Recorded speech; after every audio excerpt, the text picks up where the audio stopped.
Hey there, how's it going today everyone? Today I'm really excited to talk about the most recent Onimusha Way of the Sword trailer. This latest trailer shows off some extra bit of gameplay along with a few new characters. With that in mind, I also want to take a moment to talk about some of the additional information that was shared by Capcom in some recent interviews and articles that has me a little concerned about some of the changes they're implementing within the gameplay that I'm not the biggest fan of. We'll get into that in just a moment, but for now let's get right into the video. So the trailer opens up with Musashi stating, "This isn't hell or my world." And we can see that the environment is broken apart with various buildings and rock formations floating around in the background. This is a parallel dimension that mirrors Kyoto, as a lot of the environment has similar buildings that we see throughout the trailer. Out in the distance, there's a temple that seems to be shrouded in light, and the path leading up to that point, there's these mummified monks that have these branches sticking out of their skulls. It seems that these branches also have what looks like a few flower buds on them as well. Now to be clear, these corpses are likely not growing Genma trees similar to the ones seen in Onimusha Dawn of Dreams, but if they are, it wouldn't be too surprising since Capcom is no stranger to changing up the lore to their games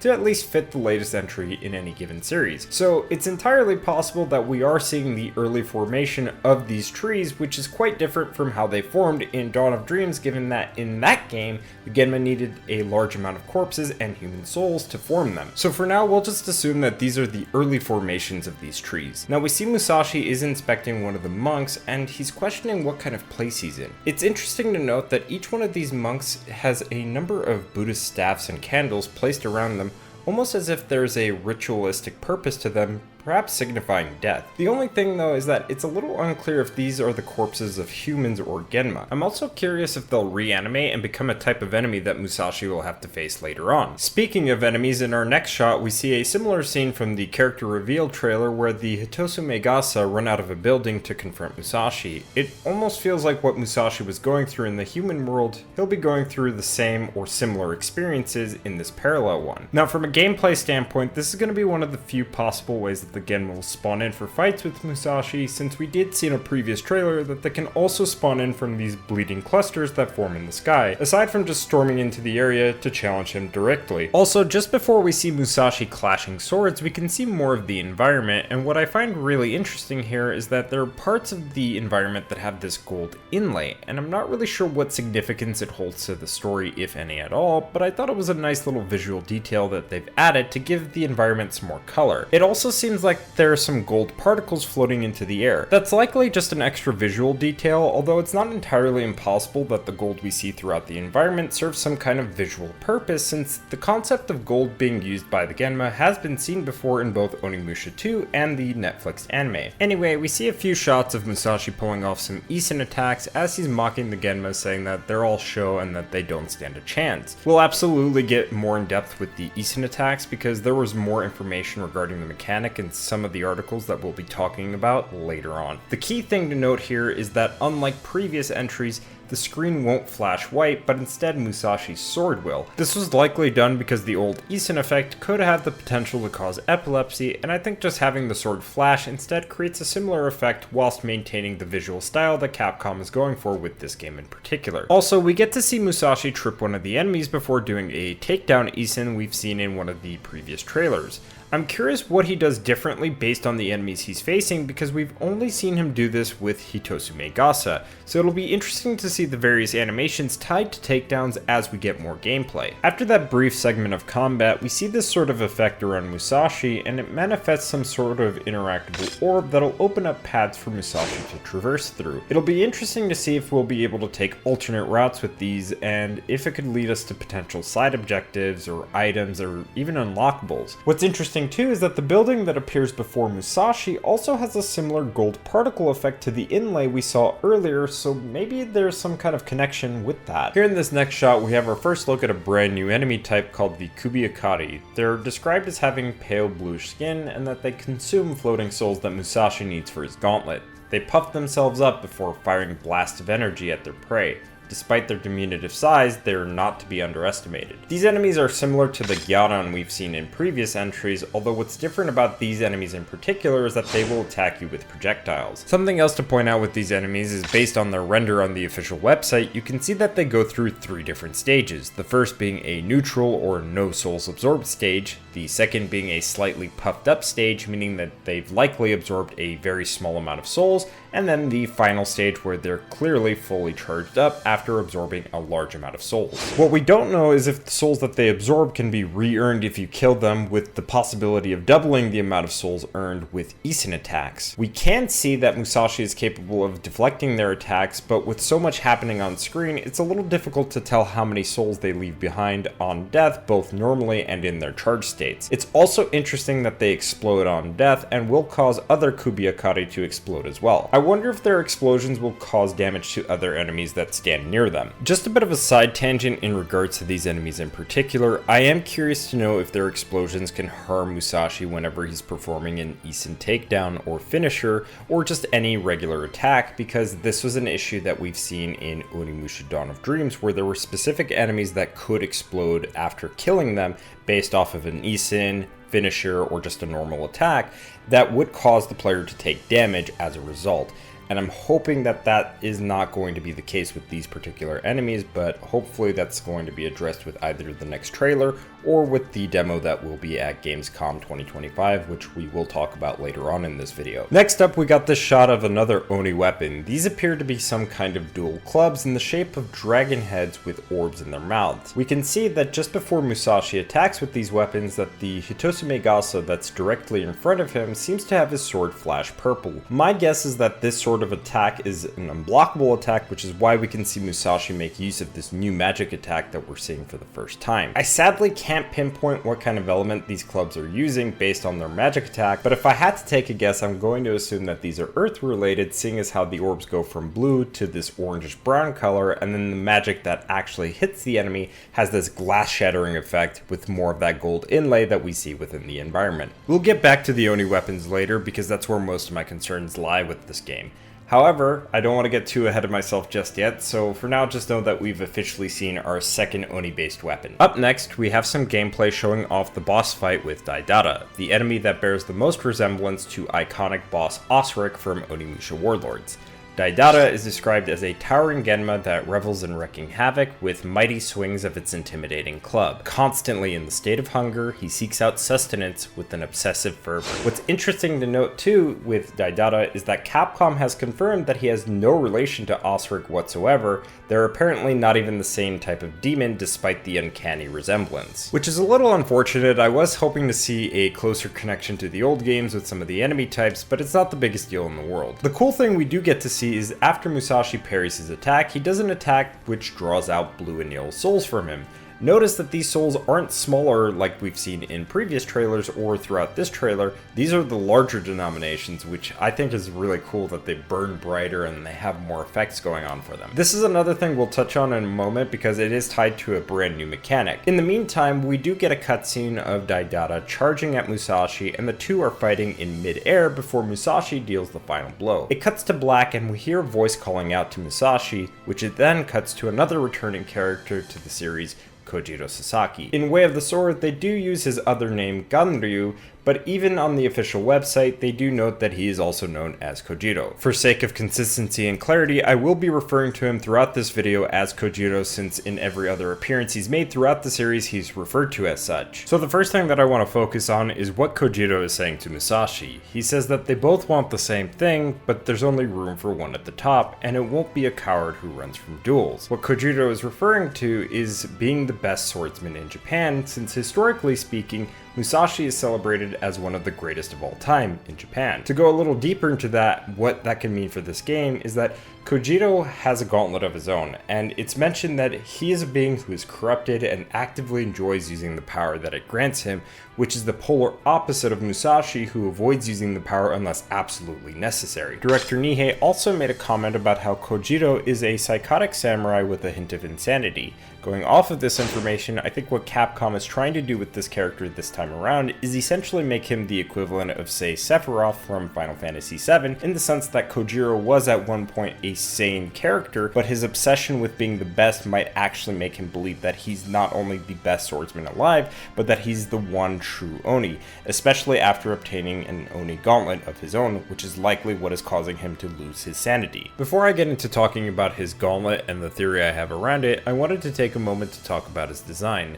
This design is vastly different from his previous iterations, and I think that partly has to do with how they wanted him to be a direct contrast to Musashi. Where Musashi is designed to look very rugged with his old worn out clothing, Kojiro has this sort of elegance to his design that feels like it's meant to represent nobility and wealth. As you can see, he has more vibrant colors, and evidently, unlike Musashi, his clothing is clearly made of silk. It's interesting to see too that his cloak has this dragon or serpent motif going on because you can make out this scale-like pattern on it, but it's unfortunate that there's not a clear enough shot of his cloak. Now, aside from his cloak, he is wearing an iron casa with an intricate design.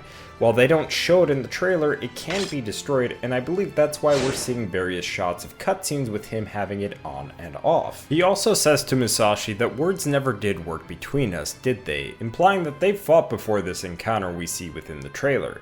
And I get this feeling that he's also in a sense going to be very similar to Gogen Dantes from Onimusha 2 in the sense that we'll face him several times throughout the game before we finally defeat him. I mean, Capcom even went as far as to have Kojiro make the same kind of face as Gogen Dantes within the trailer, so I don't think it's too far-fetched. That aside, I mentioned earlier that I wanted to take a moment to focus on Kojiro's Gauntlet. As we can see, the design is slightly different to Musashi's. The color of the gauntlet itself is a lighter gold, and the most obvious detail is the dragon orb within the gauntlet. It is purple rather than the natural blue state that Musashi's gauntlet is in. Seeing as how Kojiro also has a gauntlet, I have more questions than I have answers at the moment because as I mentioned in my previous video, I thought it would be likely that Musashi would be given Samanosuke's gauntlet by Samanosuke himself, who would be known as Tenkai at this point. Although with that in mind, Capcom did state that Wave of the Sword is not tied to any of the old games, but I have a feeling that this isn't really true because they've previously stated that Musashi was a new character to the series despite him having several depictions prior. There's been speculation that what Capcom is likely doing with this game is something similar to what they did with Resident Evil 7, where despite them saying newcomers don't need to play previous entries to understand the story, which wasn't necessarily false in the case of RE7, but if you had played previous entries within the series, you'd pick up on the subtle references that are in that game. It seems to me like they're going about this game's story with a very similar approach. So I'm not sure that theory holds any weight now because there's a second gauntlet, and it's entirely possible that Musashi just received his gauntlet in a similar fashion to both Samanosuke and Jacques as seen in Onimusha Warlords and Onimusha 3 Demon Siege, while Kojiro could have also received it in a similar fashion, personally choosing to use the power of the Oni for his own gain, or he was given the gauntlet by a Genma who may have corrupted it with Genma magic and or science. Since we know that Kojiro is psychotic, it'll be interesting to see if any of these theories hold any truth. What also doesn't help is that director Nihei has made an additional comment about how Musashi and Kojiro received their gauntlets. He said that the story is about how as each one of them puts on the gauntlets, their personalities and the paths they take change dramatically, which adds more confusion than before with his previous statement during the Capcom showcase. It's difficult to know which piece of information is the most accurate regarding the circumstances of how each character obtains their respective gauntlet. But I do have one other theory that could still tie into my original theory. Going back to my original video on this game for those who haven't seen it, I speculated as to whether or not this game would take Dawn of Dreams as canon, especially given that Onimusha 3 has two endings. I could see Capcom leaning in the direction of either ending depending on if they wanted to keep Dawn of Dreams as a canon game. Also, I focused on the color of the gauntlet given that at the end of 3 it's black and red rather than the gold color that we see at the end of Dawn of Dreams and in Way of the Sword. Long story short, I assume that if the gauntlet had been sealed away originally, then that would explain why it reverted back to its level 2 form since it may have lost its power over time. However, I think what might actually be happening is that after Nobunaga's soul was sealed at the end of 3, it may have corrupted the gauntlet, but because of the fact that Samanosuke, or at least the one that we see in Onimusha 3, is from a different timeline, and he did merge with the deceased Samanosuke of the timeline he's currently in, there's a possibility that the gauntlet may have split into two, potentially forcing him to seal each one in two different locations. And just a bit of a side tangent on that front as well, there is the possibility that we are in the original timeline that the original Samanosuke left at the beginning of Onimusha 3, which could mean that there are two different gauntlets from two different characters that happen to use the Oni power. But this one's a little bit far-fetched. It is assuming that that even happened and that timeline still even exists, so take this one with a huge heap of salt. In any case, this is likely why Kojiro is able to put on the gauntlet. In other words, Kojiro's gauntlet may have the soul of the Demon King sealed away within it, which might be causing him to be psychotic as he is. It could also explain the corruption that spreads across both Musashi and Kojiro as they use their respective gauntlets. Although alternatively, if we just assume that Kojiro was given a gauntlet by the Genma who may have tampered with it in some way, shape, or form, that could also be causing said corruption. Something else I wanted to point out as well is that the corruption on Kojiro specifically caused by his gauntlet, it's possible that both his gauntlet and Musashi's gauntlet are trying to attempt to keep the users alive, because as you can see with Kojiro specifically, it looks like he had been previously cut across the neck and chest. Last thing in regards to his gauntlet, since we do know that we'll be facing Kojiro, I wonder if he'll be making use of any Oni or even Genma based weapons against us. After all, in Onimusha Warlords, Marcellus, who was formerly an Oni, was using Oni-based weapons against Samanosuke, so it's not entirely out of the realm of possibilities here. Let's also not forget that Samanosuke managed to purify Nobunaga's sword after merging it with the Onimusha sword in the final battle of 3, so hypothetically speaking, the opposite could happen with Oni-based weapons. And who knows, maybe Capcom will let us play as Kojiro in this game as well, where we can use his abilities and equipment, since that's been the standard since the original game to have more than one playable character. In the final shot of the trailer, we can see Musashi absorb some souls, and then a woman appears before him. As we can see, this is not Akko, but it is clear that this is the voice that was coming from the Oni Gauntlet in the previous trailer. I'm not sure why, but I have a strange feeling that I've seen this character somewhere before. I don't know if she was teased exactly for like Game Awards or State of Play or something else. I just can't seem to put my finger on it, but she does seem very familiar to me. If anyone remembers seeing this character before and knows exactly where she was first spotted, please let us know down in the comment section below. Anyway, it's clear that she's some kind of Oni Goddess, since we can see that she has some small horns on her head. Her kimono also seems to resemble something you'd see a princess or noblewoman wear. Now, her connection to Musashi is very unclear, but she may be guiding him along his journey, and she may know exactly how to defeat Kojiro. But as of right now, it's just unclear. Also, something else to note too is that unlike Takujo from Onimusha 2, this character doesn't have a serpent-like tail, and I'm not exactly sure if that's intentional or if there's any significant reason for that, but it is something that I thought I'd point out. That's all we have for the trailer, but we do have a few screenshots of some of the locations we'll be visiting throughout the game. I think the screenshot that stands out the most for me is the one of Kiyomizu-dera Temple, where we can see these strange rock-like formations that have these faces and hands protruding from them. I'm not sure what the significance is for that outside of making the environment look interesting, but if you have any guesses, let me know down in the comment section below.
Aside from the screenshots, there was some more information we got through some recent articles and interviews, so I want to take a moment to focus on some of the negative aspects first that have me a little bit concerned about this game. First off, director Nihei was asked if there would be multiple weapons featured in the game, to which he replied, "The weapon used changes depending on the technique. Musashi basically fights with a sword, but there are various types of techniques that can be used by picking up blue souls, and that's where the club and dual swords like this one come in." When further asked about this, he had the following to say: "There is no such element. However, you can change the costume. Depending on the costume, the appearance of the sword will change, so please look forward to what costumes will appear."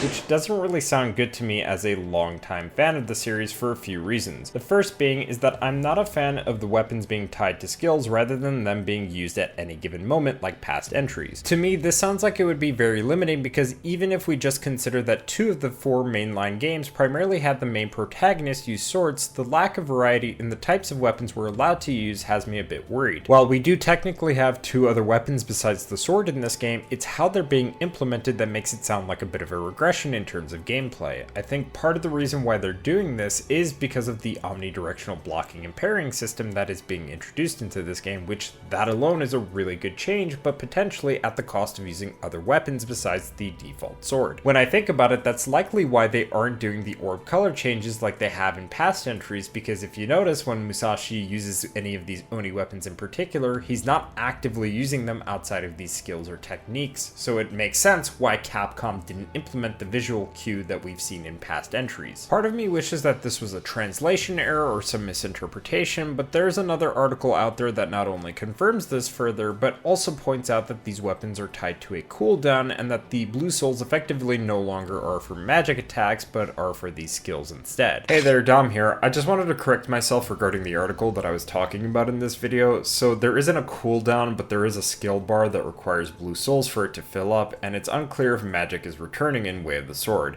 So I just wanted to make that known before we get right back into the video. To be fair, no one that's seen this game so far outside of the Capcom employees that presented it have actually gotten their hands on the game yet, so it might actually play really well despite this regression. That said, I'm still not a big fan of what I'm hearing, because all of the weapons in previous entries you had access to function differently from one another based off of their individual attack animations and unique magic attacks that went along with them. What also makes this feel like a really strange decision on Capcom's end is that director Nihei also made mention of obtaining alternate costumes that will change the appearance of the sword. He doesn't go into detail about this, but this might be the silver lining here, because hypothetically speaking, we could see more traditional Oni swords make a comeback with the costume changes, and those might have some active and passive buffs, such as dealing specific types of elemental damage. But on the other hand, it's likely going to be just the standard sword with some visual changes similar to what Ghost of Tsushima did, where you can change the look of the parts that Jin Sakai's sword was decorated with. I'll talk more about the costumes in a moment, because generally speaking, I do see that as a net positive despite how Capcom is handling the weapons for this game. Now, the second negative thing that I wanted to focus on, and this was something that we briefly talked about, is the reworking of Blue Souls. Now, I'm not against Capcom trying out new things with the gameplay mechanics and features with this franchise if it leads to some cool new things for us to make use of, but what I'm not a big fan of is getting rid of another mechanic that's been there since the very beginning. I'm confused as to why they couldn't make these skills or techniques use their own soul type. This was something that I talked about in my previous videos, especially since we haven't seen any confirmation of purple souls returning, and it would make the most sense to have these separated, especially when they literally made black souls just for this game, specifically to serve a narrative purpose over a gameplay one. So it feels like this is kind of an afterthought where they figured skills and techniques can basically function like magic attacks. Now, those two negative things aside, I think there are more positives in the game that are at the very least keeping me engaged. The first thing is something that we've already talked about, and that's the costumes. We haven't seen what they are or if they serve any purpose outside of visuals, but I like that we're sort of going back to what Onimusha Warlords, and maybe even more specifically what Genma Onimusha did,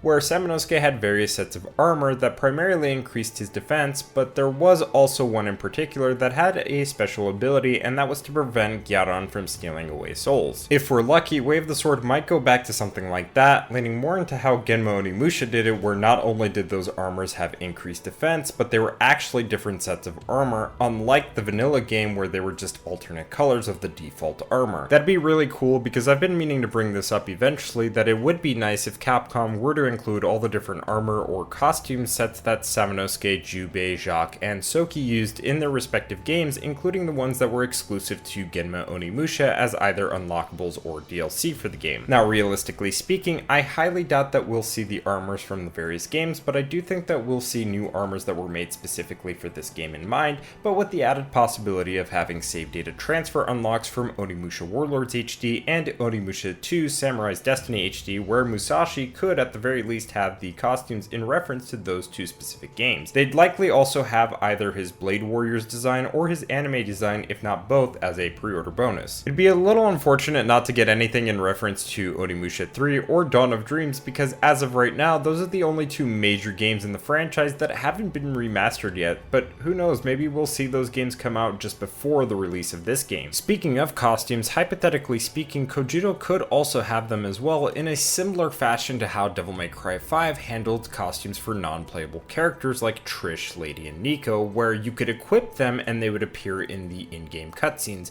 So maybe Kojiro would have something similar to that, assuming that he's a non-playable character at launch in any way, shape, or form, or through a DLC expansion. I think it would be a perfect opportunity to give him skins in reference to both Blade Warriors and the Netflix anime, but maybe they could take it a step further by giving him a Ranmaru and Gogen Dantes skin. One last thing in regards to costumes, I do think that it'd be pretty cool if we could see some cross-promotion between Onimusha and Neo 3, because both games are coming out in 2026, and I don't really want to see these games competing with one another. Instead, I'd rather see them being cross-promoted. Also, I think this would be probably likely from Capcom's end. We might see some cross-promotion between Onimusha and Kunitsu-gami. Anyway, I don't want to get ahead of myself with costumes and DLC, but just hearing that there are costumes in the game, it's a really good thing, and I can't wait to see what they look like. Another really good thing that they've confirmed with this game is that omnidirectional blocking and parrying are a thing now, and I really like that they've decided to buff these abilities in particular, because it means that you have more gameplay potential in terms of minimizing damage to yourself and defeating enemies quickly. For anyone that tries to do no damage runs in this game, this is going to be great since you don't have to worry about what's behind you as much because of the defensive capability. It's definitely going to be an important aspect of the game to master compared to past entries. Speaking of mastering aspects of the game, Isin attacks have been reworked.